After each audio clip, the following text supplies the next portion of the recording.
I'm not happy with NATO because of what they did with Greenland, and I'm not happy with NATO because of the fact that they didn't want to help us with the #1 state sponsor of terror, that's Iran. They were unwilling to help us. Now, in all fairness, I didn't speak to Mark about it. I think if I did, it might have been different, but we didn't need help. But I was really testing. I wanted to see whether or not they'd be there. Oh boy, President Trump just moments ago sharing his list of grievances with NATO ahead of the family photo set to take place moments from now, which should be very interesting to watch, the interactions between President Trump and the other NATO leaders, and we will bring you those images when we see them. But in the meantime, joining us now is the director of the American Military Project at Claremont and former Army veteran Will Thibeau. Will, great to see you this morning. Thank you for joining us. So what's your reaction to what you just heard from the president? I think you can file all of his comments under the word frustration.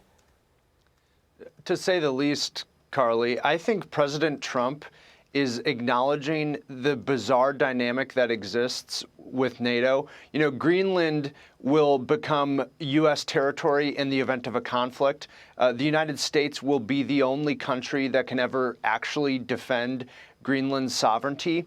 And I think President Trump is calling for some honesty. He also wants to remove ambiguity as it relates to Greenland, so we don't have another Ukraine so much closer to our territory.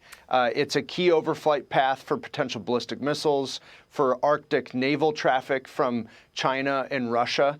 President Trump is seeking a degree of honesty to candidly do Europe and NATO a favor. If there's no ambiguity about who owns Greenland, that sends a much clearer signal about the sovereignty and the security of Greenland to China and Russia that will ensure the United States buys in to the security of the continent, to the legitimacy and the power of NATO. And so we don't enter a scenario like we did in Ukraine, where there is ambiguity about the alliance and who is obligated to defend whom. And, you know, we've seen now a 4-year war unfold at disastrous consequences. Yeah. You know, I think he's expecting honesty.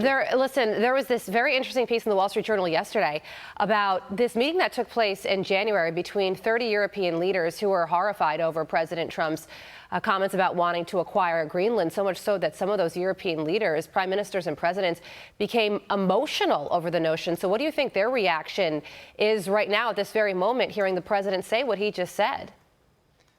I'm sure they will be even more emotional, Carly, but again, I would ask them to remove kind of the pretense and get down to the brass tacks of how will NATO defend Europe? How will NATO defend the United States of America as the Arctic becomes a flashpoint for potential conflict with Russia and China? The future of peace is undisputed U.S. control over Greenland, and therefore the allocation of military and economic resources to ensure that it can't be used to exploit divisions in NATO and to ensure that the United States, again, is the one that can call the shots over its defense. If such ambiguity didn't exist with Ukraine, with other parts of the world, I think we'd be in a much, better sense.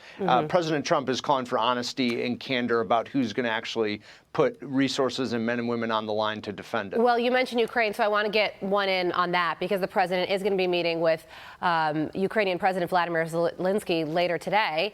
And this appears to be a pretty good time for Zelensky to meet with President Trump because they are doing well in this war right now when it comes to attacking some oil refineries and making the gas squeeze in Russia something that they've never seen before. So how do you think that conversation will go, and could it potentially lead to anything significant? I think it could. As to your point, it's a crucial time in the war between Russia and Ukraine because Ukraine is clearly, has the ability to sustain the defensive. Russia has a really hard time maintaining any offensive gains in Ukraine. It's creating this meat grinder, candidly, of immense casualties and a lot of violence that, perhaps is putting us into a quagmire. President Trump clearly does want to end this war. And so I think he and President Zelensky will establish some sort of security arrangement that allows this war to end, that allows Europe to move on to bolstering its defense for the future, but also doesn't, completely sell sell the plot to Vladimir Putin and Russia. It's an understanding, again, of the reality of what is happening in Eastern Europe. And I think President Trump wants to help usher in a new era of stability with the United States participating when it makes sense for our interest. A war that has been dragging on for 5 years. So we will certainly be watching any news that comes out of that meeting